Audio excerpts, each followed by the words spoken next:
Good afternoon, everyone.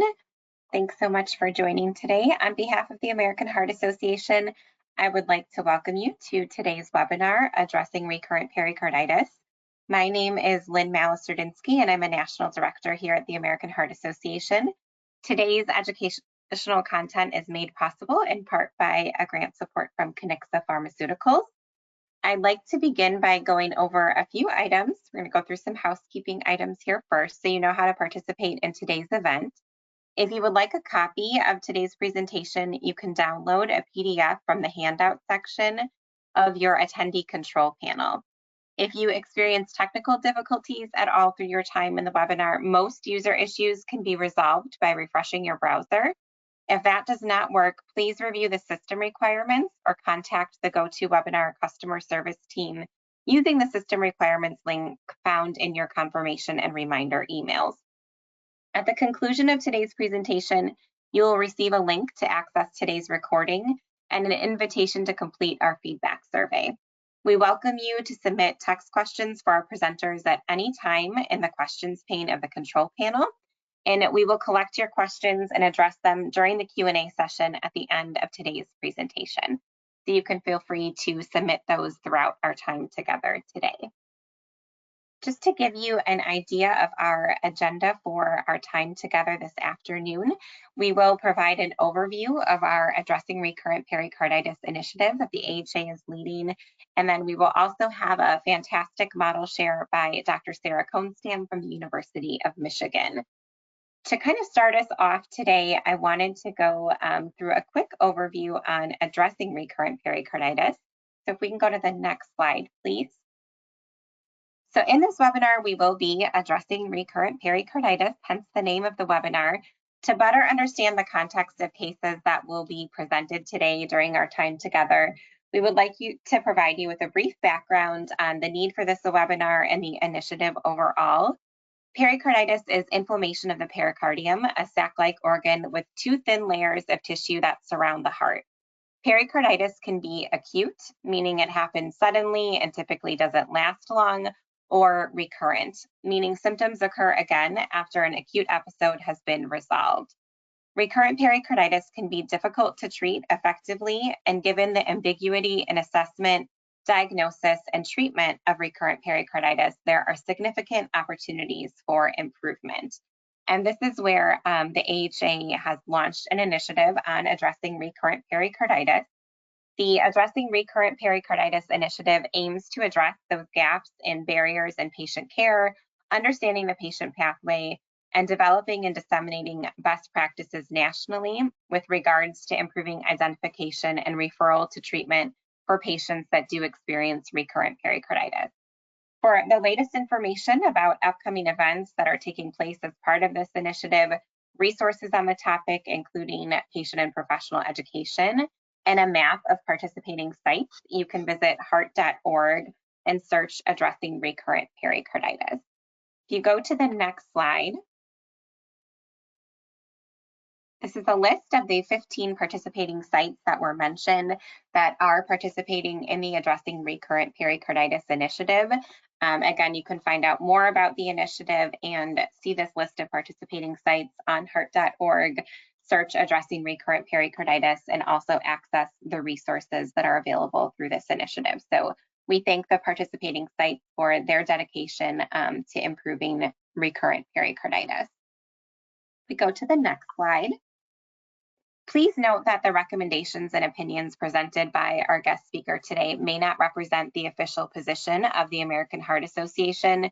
The materials presented today are for educational purposes only and do not constitute an endorsement or instruction by AHA-ASA.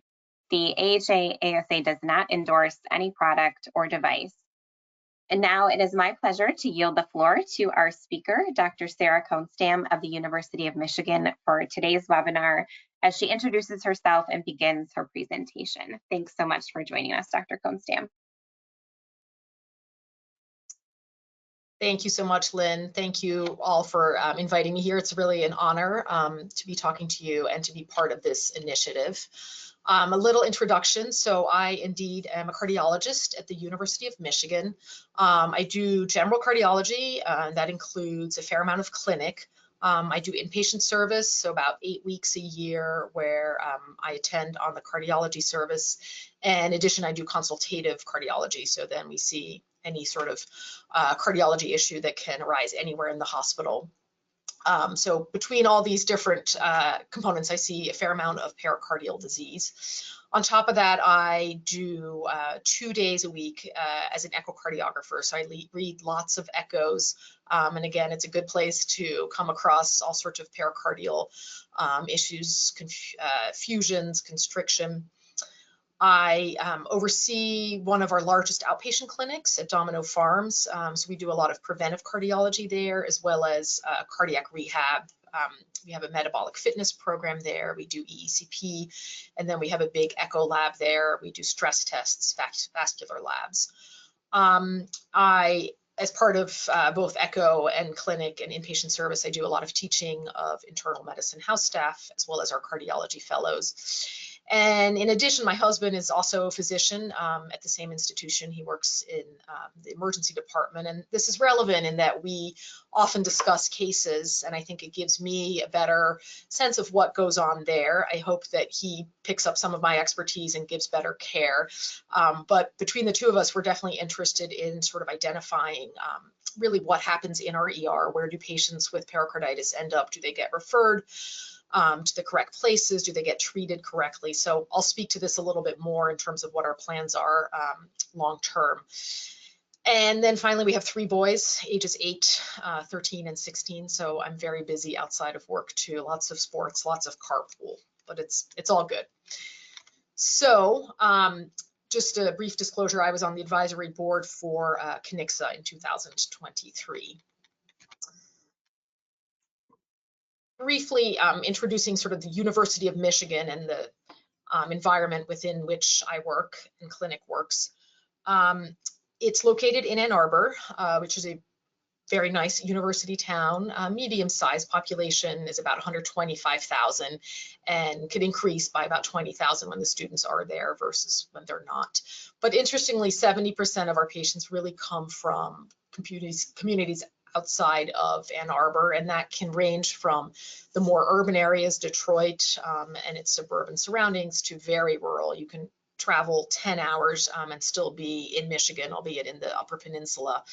And it's surprising how many patients from very rural Michigan will drive 5-10 hours to come get care at the University of Michigan. Not to go through all these numbers, but we have a fair number of hospital discharges, nearly 50,000, 40,000 surgical cases. And we have a pretty large survival flight program as well, with about 1,000 flights per year. Fair amount of residents, almost 1,500, 800 medical students.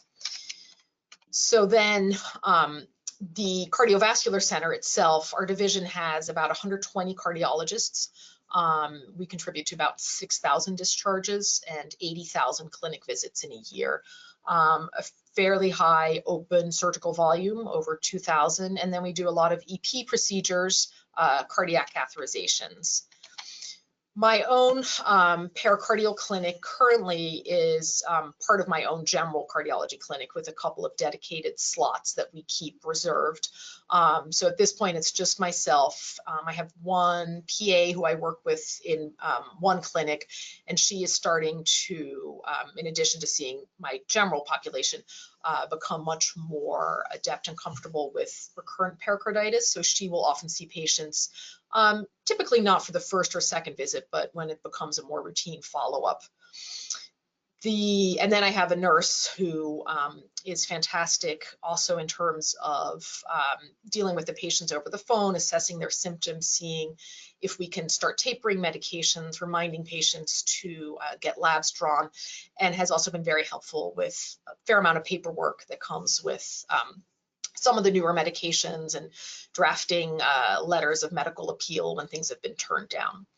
So my referrals at this point come from a variety of different places. We have rapid access clinic that only has about 2 or 3 slots per week, but patients who are seen in the ER that don't need to be admitted, but they want to get them in with cardiology within the week can sometimes get seen in that those slots within a clinic. And then there's also a post-discharge bridge clinic. So patients who have been admitted but do not actually have a cardiologist yet will get placed in bridge clinic, which is staffed by a variety of my colleagues. I do a couple weeks myself.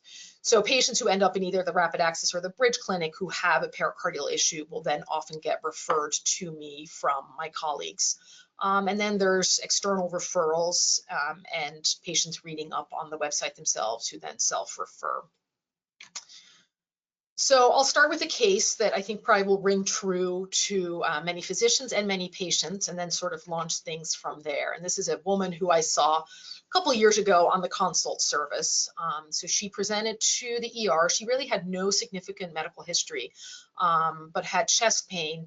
And then when asked, said that she probably had about 3 similar episodes in the past. She thinks the first episode happened probably after a viral illness. She wasn't entirely sure.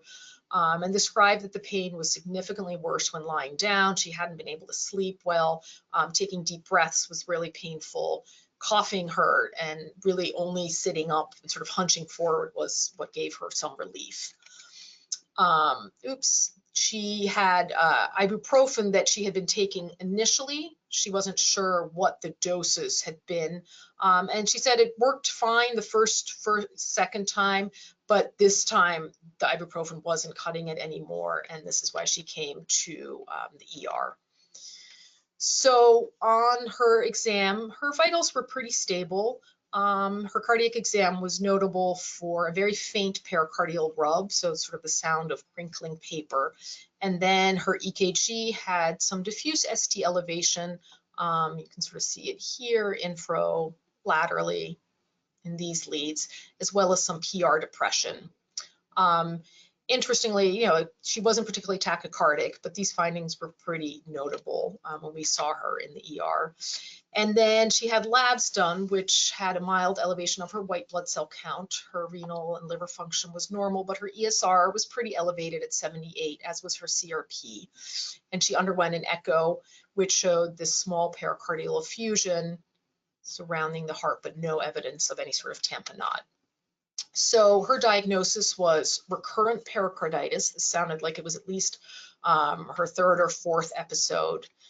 And the treatment decision that happened at that point by myself was to start her on colchicine, 0.6 milligrams twice a day for at least 6 months. If it had been her first episode, I would have done 3 months, but given that this clearly was a recurrence, I wanted to get her the full 6 months. In addition, we did ibuprofen, 800 milligrams, 3 times a day until she was pain-free. And then we did a fairly gradual taper where she had labs checked a couple times. And as long as those inflammatory markers were normal, we would taper down to the next level. So she went to 600 TID, then 400, then 200, and then stopped that. I arranged close follow-up with her to see me in outpatient cardiology clinic, and then also told her to refrain from exercise for, at least, and this is a question that comes up a lot, but at least until she was pain-free off of her ibuprofen. The goal was sort of to keep the heart rate below 100, and then probably about 2 months into this, she was able to slowly increase her exercise regimen again.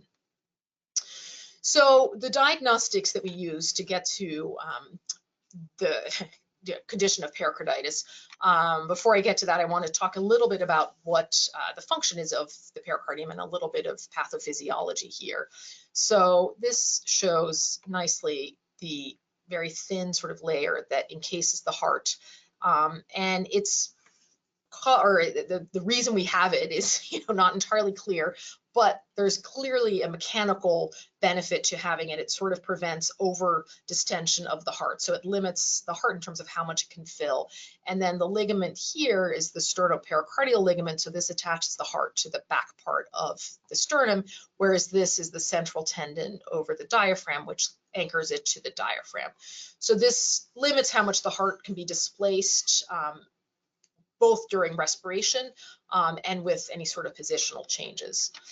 In addition, there's a very thin layer, a very small amount of fluid that sits in between the two layers of this pericardium. So that lubricates, reduces friction, and then causes a barrier to infection.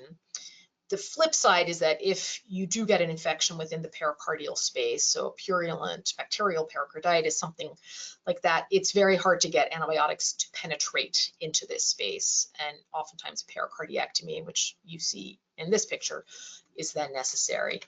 And then there's some metabolic components, both immunologic, vasomotor, regulation of the vagus nerve, and then fibrinolytic. So a little epidemiology. It's estimated that about 5% of all ED admissions for chest pain specifically are really pericarditis, and 0.1% of all hospital admissions are pericarditis. It's a very low number, but I think it's often probably they get admitted for something else, and then incidentally they are also found to have a component of pericarditis. It's more frequent in men, pretty broad age range, anywhere from 16 to 65, and then that declines by about 50% for every 10-year increase in age. The most common causes in our sort of westernized world would be just idiopathic, we really don't know, versus post-viral. So there's been some viral prodrome, and then pericarditis follows, usually within sort of days to weeks after that. In the developing countries, HIV and TB are much more common. HIV in and of itself can cause pericarditis, but it can also set up for many opportunistic infections, including TB. So there's obviously an overlap between the two. And then TB in and of itself is a common cause too. So sort of expanding a little bit more on the etiology. So infective, for the viral, the most common ones are probably Coxsackie, which is a real summer virus, adenovirus, flu, obviously HIV, like I said, and then more recently COVID-19. Bacterial is going to be your sort of typical staph and strep, but that can also include mycobacterium such as TB. And then fungal probably also depends to a certain extent to where someone lives in the country. So histoplasmosis is much more common in the Midwest. Candida can happen anywhere, and then you can see coccidio or blastomycosis too in the western parts of the country. Autoimmune is another big one. It can be sort of the systemic conditions that we think of, lupus, rheumatoid arthritis, scleroderma, versus the more autoinflammatory conditions such as familial Mediterranean fever, and then drug-induced, with the most common drugs implicated being hydralazine, cyclosporin, and procainamide. So not very common drugs, but definitely something to hone in on when you see those on a med list.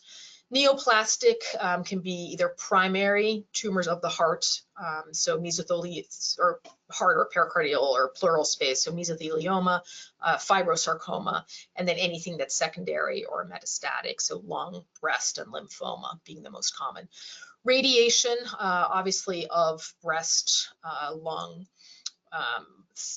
Hodgkin's, anything that has included the heart within the radiation field, and that's becoming better in that our radiation fields are narrower, but oftentimes we'll see patients who had lymphoma as a teenager and now have long-term sequelae from that. Hemopericardium is common. I talked about sort of the cath and EP volumes at our facility. Oftentimes, you do X number of procedures, something is going to happen in terms of a complication. So whether it's a AFib ablation, a pacemaker placement, I've seen it after cardiac cath with a stent placement and a small amount of extravasation of blood causing hemopericardium. Obviously, post-MI, when there's a ventricular wall rupture, you don't see those a whole lot anymore, and trauma.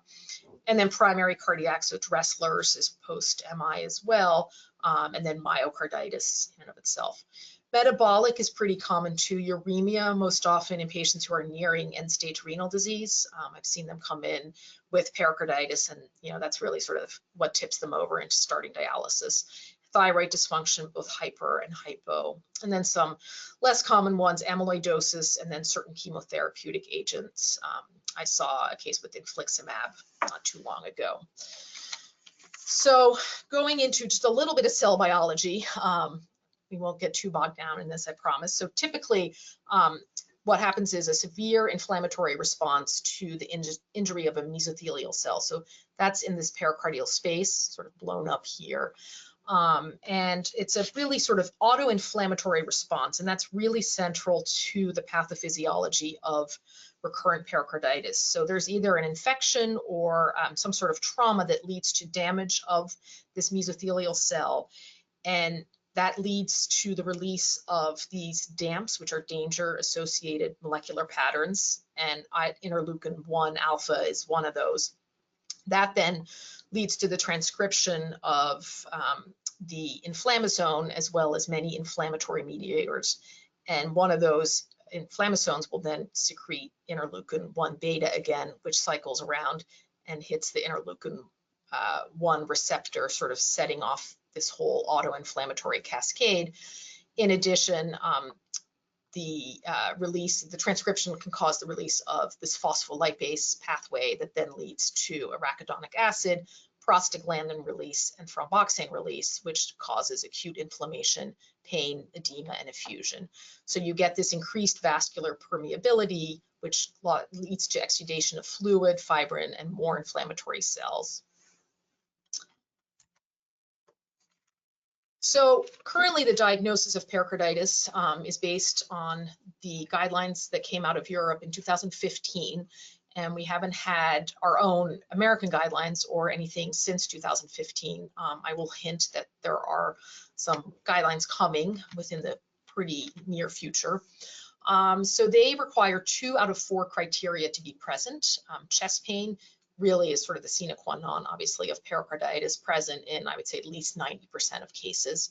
And in addition, the EKG changes that we talked about. So some PR depression diffusely, as well as ST elevation. You see here, here. These changes aren't present, EKG changes aren't present in everyone. Typically more likely to be present in the first initial presentation, less so with recurrent pericarditis. And unlike an MI, seeing how that evolves over time, there's no such thing as seeing pericarditis evolve on EKG. The other one would be on exam, hearing a friction rub. That's pretty rare, present in less than 1/3 of cases. And then finally on TTE, seeing the presence of a pericardial effusion, like I pointed out earlier, which is there. You can also see, in this case, some thickened pericardium. In addition, there's some supportive features that I actually find very helpful, labs being the most common one. So an elevation in the CRP, C-reactive protein, your ESR, and white blood count.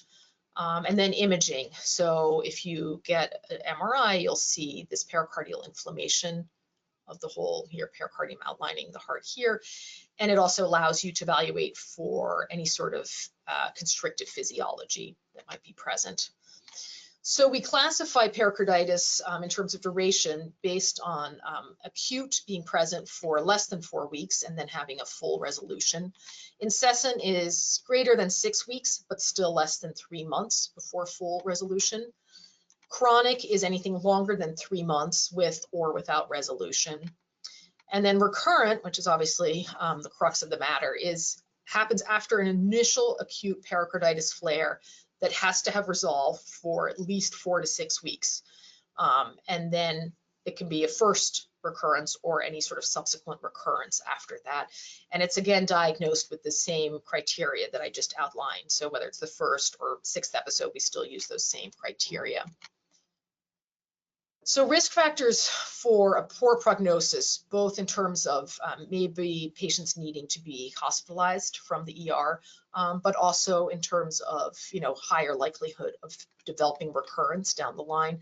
It's having a high fever, greater than 38 degrees, having high inflammatory markers, sort of smoldering subacute course, a large pericardial effusion. So you see 2 echo images here where it's entirely circumferential, and then failure to respond to NSAIDs. There's some minor criteria as well. So if there's evidence of concomitant myocarditis, either with troponin elevation or some wall motion abnormalities on echo, patients who are immunosuppressed, anything in the setting of trauma, and then patients who are on oral anticoagulating therapy.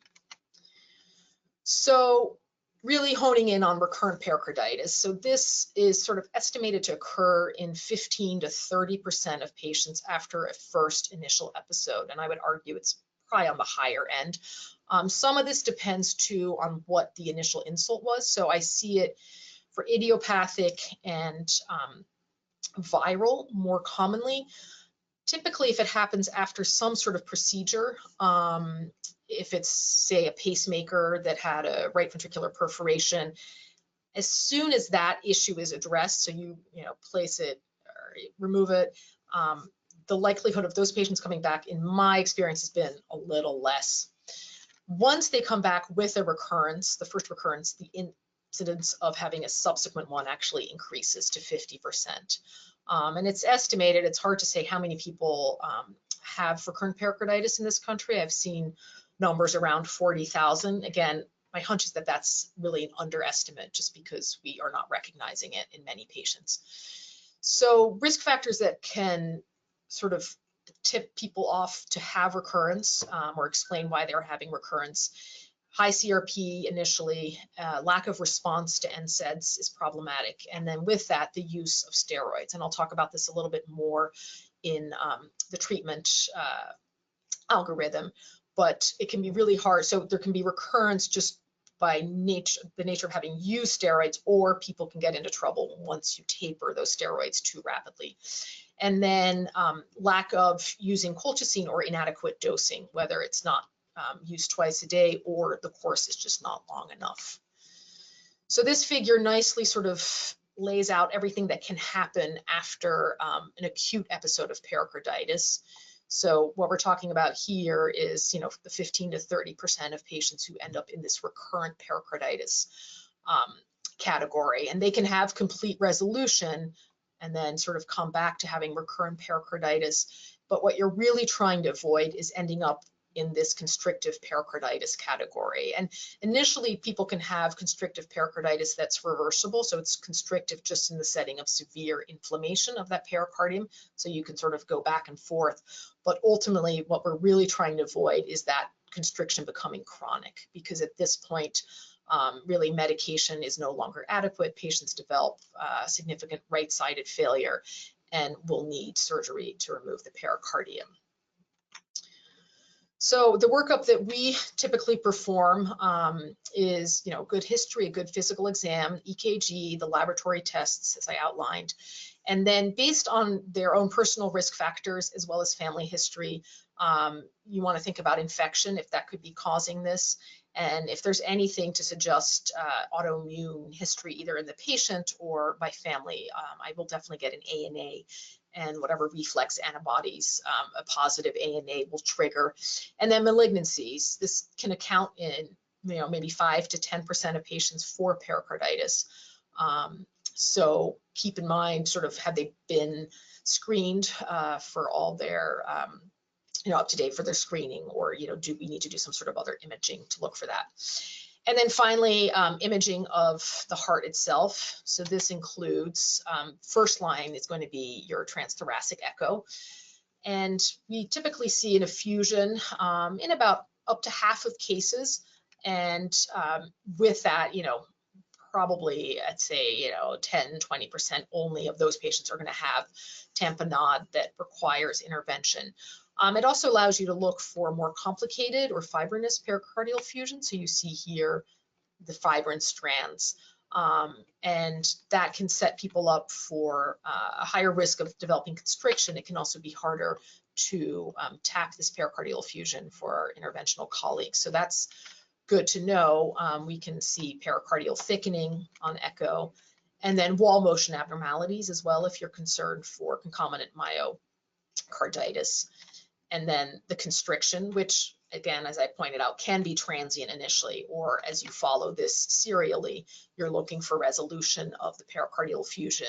And if there's transient constriction, you're hoping for resolution there as well. It's portable, there's no radiation. So this is a very easy first line test to get. The second sort of line for imaging would be cardiac MRI. And this is either for a first acute episode that's complicated, or for recurrent cases, or someone with chronic pericarditis. when there's any sort of diagnostic uncertainty, or people are failing to respond to standard therapies, or I use it sometimes when clinically they clearly have it, but the inflammatory markers don't suggest it, and it's either because they were on steroids, so those were probably artificially depressed. And then in addition, if there's concern for constriction or complex effusion, this can be very helpful. So here you need pericardial thickening that exceeds 3 millimeters. So you see that being measured there. The late gadolinium enhancement can indicate inflammation. So this is very bright and white. And then this can also similarly indicate edema, so sort of acute infection at that point.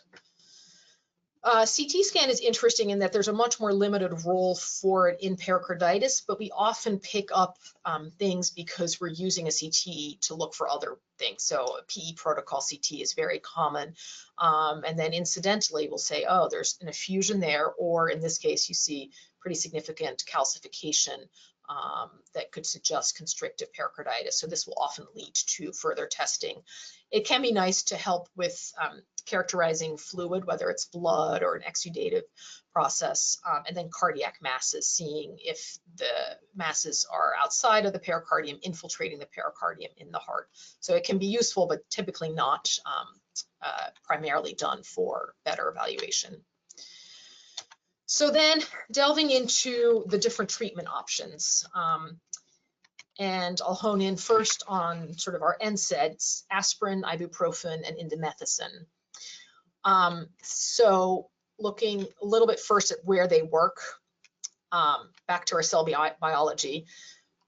Steroids, I will talk about briefly because this is a really tough area. So prednisone, typically in terms of the dosing, should not exceed more than 40 milligrams is usually the amount that I will start with, and a duration usually 2 to 4 weeks with a very gradual taper. So as I said, getting below 15 milligrams will often cause people to have a recurrence of their symptoms.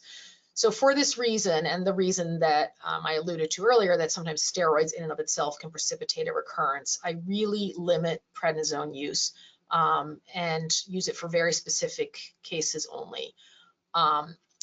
The most common is if they don't tolerate NSAIDs, either because of renal dysfunction, peptic ulcer disease, although when you have that, prednisone is definitely not necessarily benign either, and for very finite periods of time. So when I discharge a patient from the hospital, I really want to get them onto one of the newer agents, but it hasn't been approved yet by insurance, or they haven't been able to get it sent from the specialty pharmacy.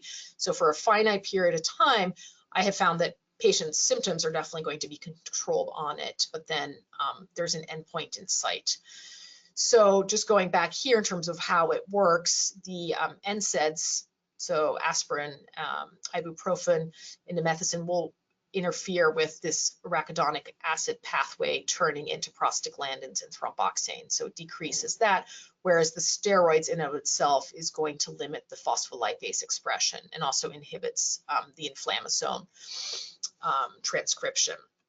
So when we look at the different doses, I typically will go to ibuprofen 800 milligrams TID, and then gradually taper that over the course of several weeks.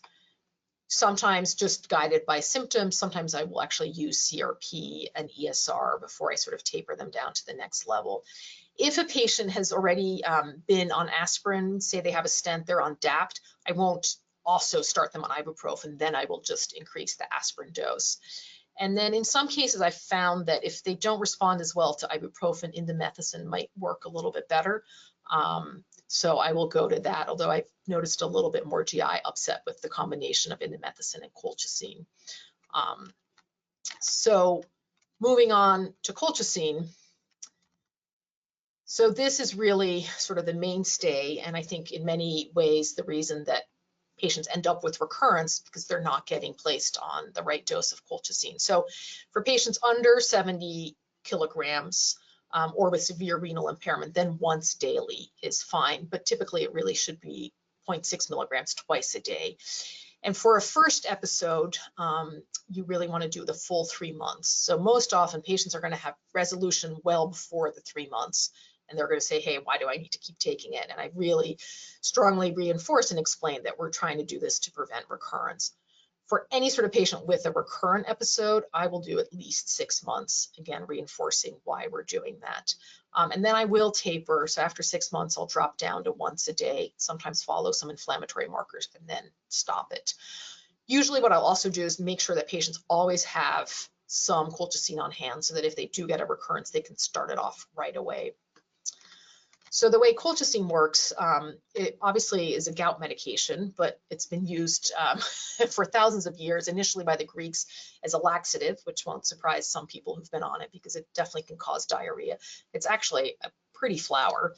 And unlike NSAIDs, it does not act on the arachidonic acid pathway, but it targets the white blood cells and causes depolymerization of the microtubules, thereby inhibiting the aggregation of this inflammasome, and then inhibits the release of this interleukin-1 beta. So it inhibits this process here. Now, moving on to our last set of treatments. So in some cases where the colchicine is no longer failing, what can happen is that we then respond to colchicine, and patients seem to be getting an excessive amount of interleukin-1 alpha and 1 beta. So these newer agents started off with anakinra and now has moved on to rilonacept, which is the longer acting version. Geflocacept is not available here in the US, so I can't speak to this at all. But this came out, again, interestingly, as a gout medication initially, with dosing of about 100 milligrams per day. So this is a daily injection, and has been used typically for at least a year with some degree of tapering. So I have some patients on this who started with daily anakinra, and I have then been able to sort of gradually decrease to 6 times a week, 5 times a week, and then most of these I've sort of maintained on every other day dosing, as opposed to rilonacept, which is once a week, and is currently still being recommended for at least 1 year. I'm doing it for at least 2 years at this point, with sort of unclear ways of tapering it. So talking about sort of where they seem to be working in, like I hinted at, in some patients where the colchicine isn't working, there is just a excessive amount of this interleukin-1 alpha and 1 beta. Anakinra works as an anti-interleukin-1 receptor agent, whereas the rilonacept is really a trap for both the alpha and beta. So it traps these, thereby inhibiting this cycle and also inhibiting the release here by the inflammasome of the 1 beta. So it really prevents this auto-inflammatory response that otherwise is happening. So the Rhapsody trial came out in 2021 and was really a pretty remarkable trial, talking about studying rilonacept in a multi-center double-blind placebo-controlled trial. There were 61 patients who got randomized. They all had recurrent pericarditis, so they'd had at least 2 episodes. They were on standardized therapy, NSAIDs, colchicine, and actually 50% of patients were on steroids, and they all had at least mildly elevated inflammatory markers.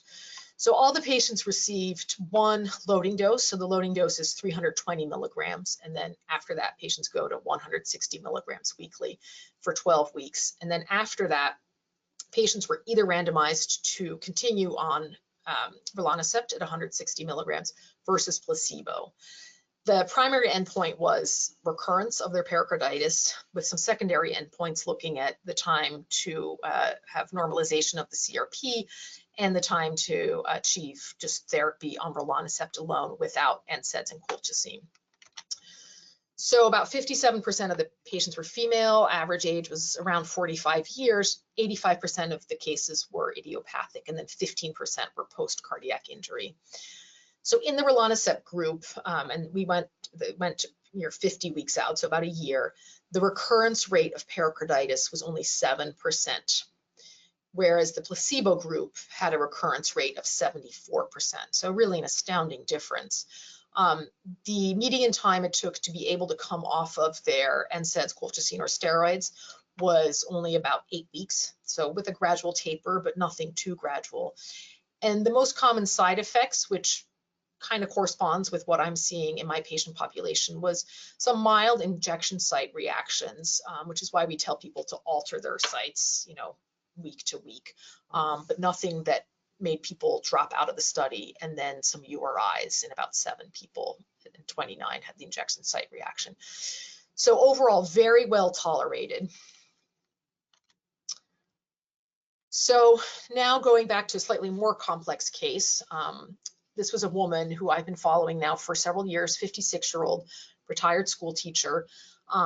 She had viral pericarditis in 2021, and at that point, her findings were notable for a really pretty significant elevation in her CRP 21. Her ESR was 108. She had a large effusion and required pericardiocentesis at that time. Full workup was negative for any sort of underlying rheumatologic disorder. Infection was ruled out, including TB, malignancy. She was all up to date on her screening, so that was all negative.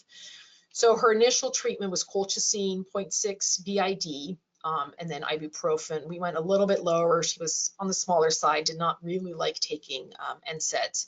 And then she tapered it a little too rapidly. So I think within a week, she was down to maybe 400 or 200 milligrams TID, and she returned to the hospital with a recurrence. Now, this wasn't classically labeled recurrent because she hadn't ever gotten to the symptom-free period. So we did obtain a cardiac MRI at that time to make sure that there wasn't significant constriction or something else driving this. And you see it here. There was definitely some diffuse thickening of the pericardium with some small amount of fluid, which is this black line there, all consistent with acute pericarditis, but there was nothing really to suggest constriction. So at this point, I increased her NSAIDs to 800 milligrams TID and told her she needed to just taper much more gradually. She got referred to my clinic, and we then saw her in follow-up about 6 weeks later. She was off her NSAIDs. She was pain-free. The CRP and ESR had normalized. So the plan at this point was to continue her colchicine for 6 months. Then sort of over the next 3 years, she probably had about 5 more recurrences. Every time her CRP was sort of elevated, nothing as high as her initial presentation. Same with her ESR. She had echoes each time this happened. There was no evidence of recurrent effusion, no concern for constriction. And she was someone, like I had said earlier, she had colchicine on hand. So she would immediately start taking the colchicine again, as well as her NSAIDs. And she, always did the colchicine. Initially, I'd said 6 months, but as these episodes sort of recurred and she got more used to it, she sometimes shortened that to 3 months, and ultimately started having pain before she had even been able to come off the colchicine. So at this point, we had a frank discussion about escalating care and starting one of the anti-interleukin-1 agents. So before we did this, I checked a bunch of different labs just to make sure that no evidence of HIV, hepatitis, quantiferon gold to rule out TB, made sure all her immunizations were up to date. And then we started rilonacept. And pretty quickly, she was able to come down to colchicine once a day and then completely discontinue it. I reinforced no live vaccine immunizations for her as we entered into the fall. She got her flu vaccine, but not the nasal mist, just the injection. And then I just saw her a few weeks ago, and literally she said, I have my life back. She felt fantastic. She felt like she could plan events in her life again. And we discussed sort of the big question was, what's the duration of this? And the trial was 1 year. Most of my colleagues who I talked to, who've been using this pretty much since the trial, we're saying now at least 2 years. When I talked to her, she actually was worried I was going to stop it well before she wanted to. She said, I will stay on this as long as possible. So this is really sort of a reassuring end to this presentation, in that this is how one really feels good about treating patients when they come back to you and they feel so much better. So sort of the challenges that we're still facing, I've said this, the probably biggest challenge is just patients not getting the right treatment regimen right off the bat for their first or subsequent episode. colchicine being dosed inadequately, and or the NSAIDs not being high enough in terms of the dose. And some of this is how it's prescribed, but a lot of this too is just very difficult to tolerate these medicines due to side effects. So the colchicine, like I said, can give diarrhea. NSAIDs can lead to all sorts of different, concerns for peptic ulcer disease. I often will prescribe patients a PPI as well. The other challenges are no timely referral to cardiology. So either the referral doesn't get placed or they just can't get seen quickly enough, especially if the colchicine dose, sometimes patients get sent out with just 2 weeks worth. They run out, they don't have cardiology follow-up. So that's something we need to address. Even within my own division, they're not always going to be seeing me, so there's just variation in practice patterns. Getting an MRI, while not indicated necessarily for the first episode, and we can often start treatment even without the MRI results back, sometimes getting it in a timely fashion is just not realistic, and it can take several weeks. And then within my own sort of pericardial clinic, I have some dedicated slots. I will overbook, but there's only so much bandwidth, unfortunately, so there can be delays there too. So considerations moving forward really is to focus on understanding sort of the incidence of pericarditis in our own emergency department. I've started this retrospective chart review, really looking at what's the incidence of acute versus recurrent episodes. Are patients getting admitted? Are they getting discharged? What criteria are being used? And were those criteria sort of appropriately handled? What diagnostics were performed, so both in terms of what lab values were checked in the ER, which were checked upon admission, and then what sort of imaging was done. What are the treatment regimens that we are sending people out on, and sort of coming up with a standardized way of doing this, and then what are the follow-up plans. So the core sort of goal here is education, both of our own emergency department faculty, but also primary care, who very well might be seeing these patients in an urgent clinic setting, not at all in the ER. And then enhancing referral to my own clinic, and hopefully expanding this clinic. There's a new young faculty member who has expressed an interest in pericardial disease, so I'm hoping to bring him on sort of under my clinic as well. So hopefully we can increase the number of clinics spots available for that. That is it on my end. I would love to take any questions at this point. Thank you so much, Dr. Kohnstamm, for a really informative presentation. We really appreciate your time today and for leading today's webinar. We've received a lot of great questions, and we'll try to get to them all. If we're not able to address all of them in the time that we have together today, we'll make sure to have the questions sent over to you, Dr. Kohnstamm, and then send them out to the attendees that had asked for them through email. As a reminder, you can still submit questions through the text box, and if we don't get to them, we will send them over to Dr. Kohnstamm to follow up by email. I also just wanted to kind of level set. We have gotten several questions, Dr. Kohnstamm, that would like your clinical insights, and just want to give a note to everyone on the webinar today that this webinar is focused on better understanding recurrent pericarditis and how care is provided from the perspective of University of Michigan and Dr. Kohnstamm. We are not able to provide medical advice or consult, given that Dr. Kohnstamm has not seen some of the patients that you're asking about. But we are able to address some of the key parts of the questions that have been submitted. So we will dive right into some of the questions here. The first one, Dr. Kohnstamm, if you can speak to, does your office handle constrictive second opinions and treatment? If you refer, who do you refer to? How do people contact your office? And thank you for the presentation. So question is, does your office handle constrictive second opinions and treatment?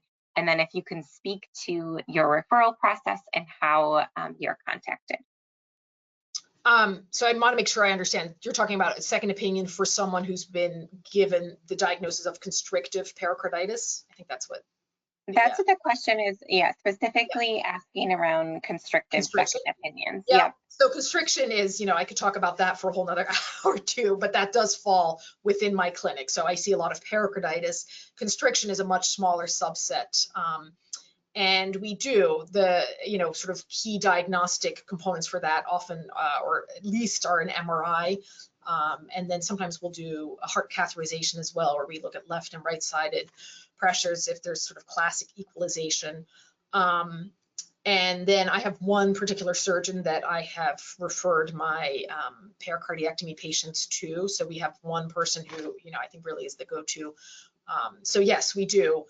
In terms of the logistics of how to get in, I think if you, literally Google my name under the U of M, my profile will come up with a phone number to link to the just call center that will make appointments, and we can take it from there.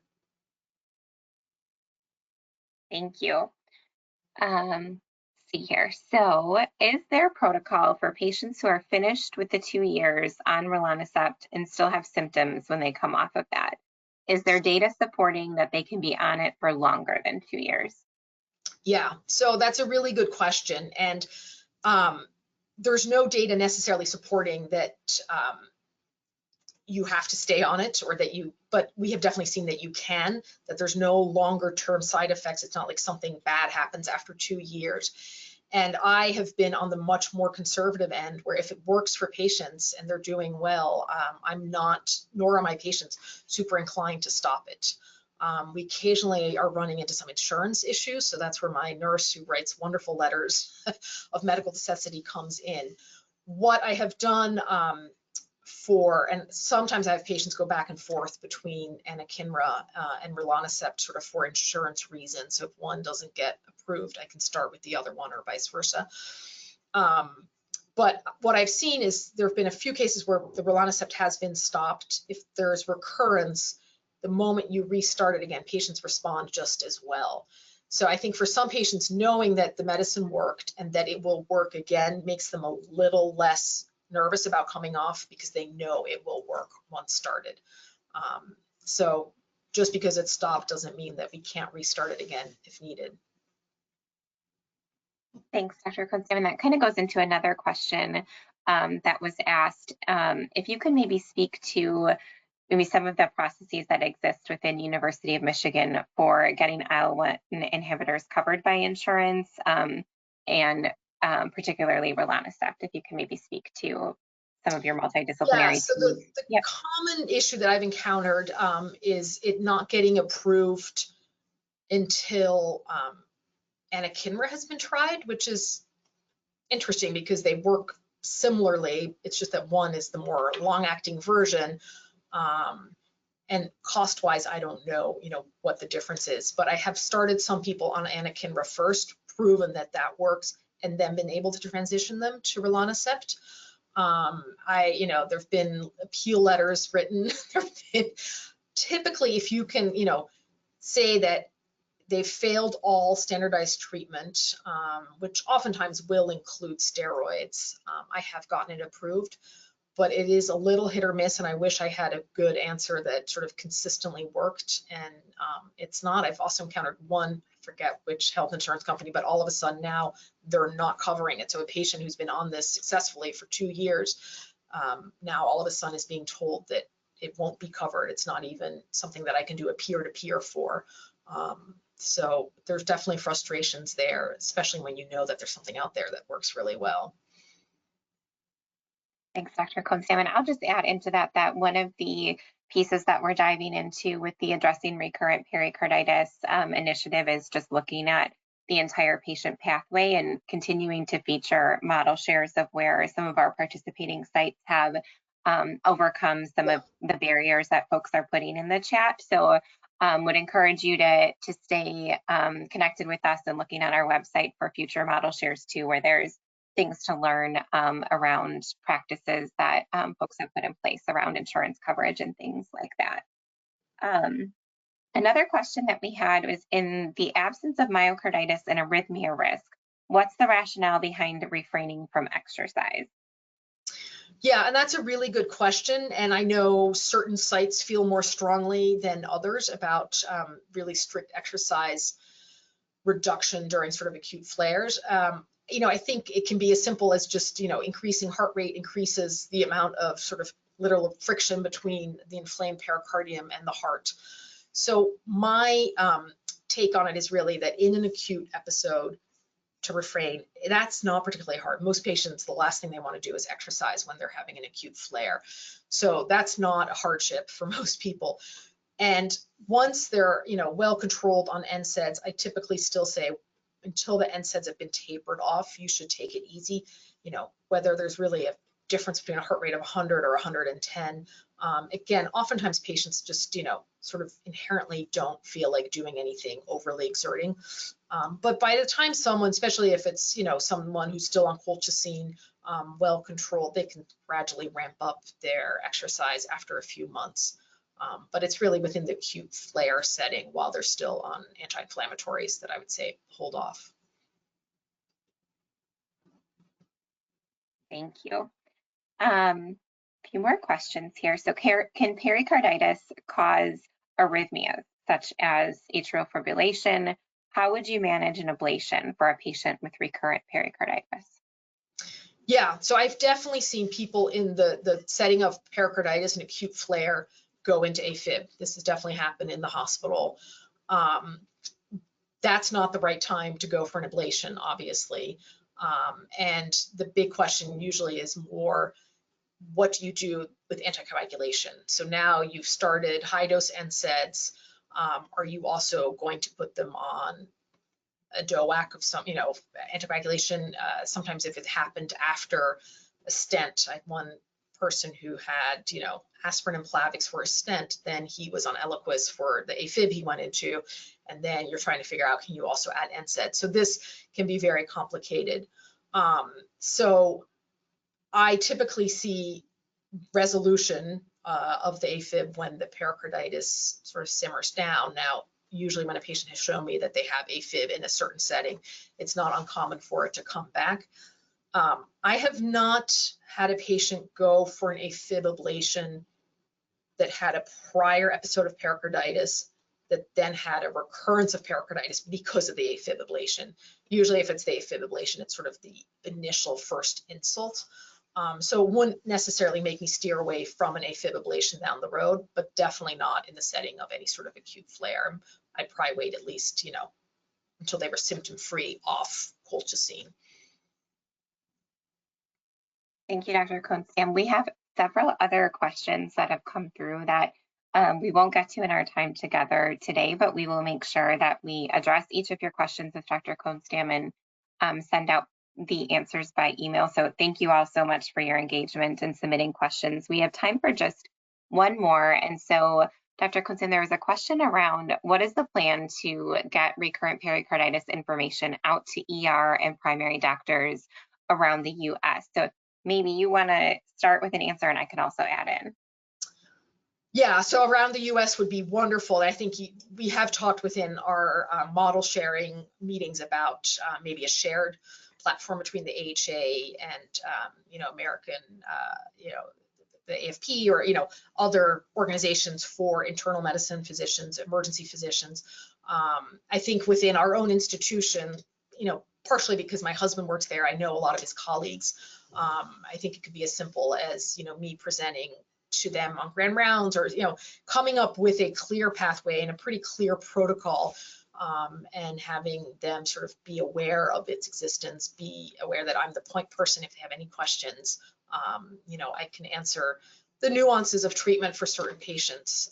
But I think US-wide, I'll let you speak to it, Lynn, because I think that's absolutely a key component to addressing recurrent pericarditis. Yes, totally agree. Thanks, Dr. Kohnstamm. So we do, as part of this initiative that the American Heart Association is leading, the education component is definitely a critical piece where we are working within this learning collaborative, but then also expanding all of the things that are being learned to a national dissemination strategy. So you will see webinars like this podcast. We will have conference and abstract presence at things that also have an audience of primary care and emergency room physicians. So if you are on the line and you are connected to those colleagues, feel free to send along the recording of this webinar, and you will continue to see more of a presence for this initiative in those spaces. So that is absolutely on our radar, knowing that that's critical to improving the recurrent pericarditis patient pathway. So just want to thank you again, Dr. Kohnstamm, for such a great presentation today. Thank you to all of our attendees for the fantastic questions that you have submitted in. They've been great, and we will definitely make sure that we're getting you the answers. So thank you so much for your engagement. There's been quite a few questions. So just further emphasizes the need to continue this series like this, and you'll see future communications with us on future events. Just a reminder that this webinar is a part of the AHA Addressing Recurrent Pericarditis initiative. You will receive a follow-up email with a survey on the presentation, the recording from today. We would appreciate if you complete the survey and provide your feedback. You'll see that link to the recording. Feel free again to share that with your colleagues or those that you may feel would find it beneficial. And on behalf of the American Heart Association, thank you again, everyone, for joining today's webinar. Have very happy holidays, and we appreciate your time. This concludes today's presentation.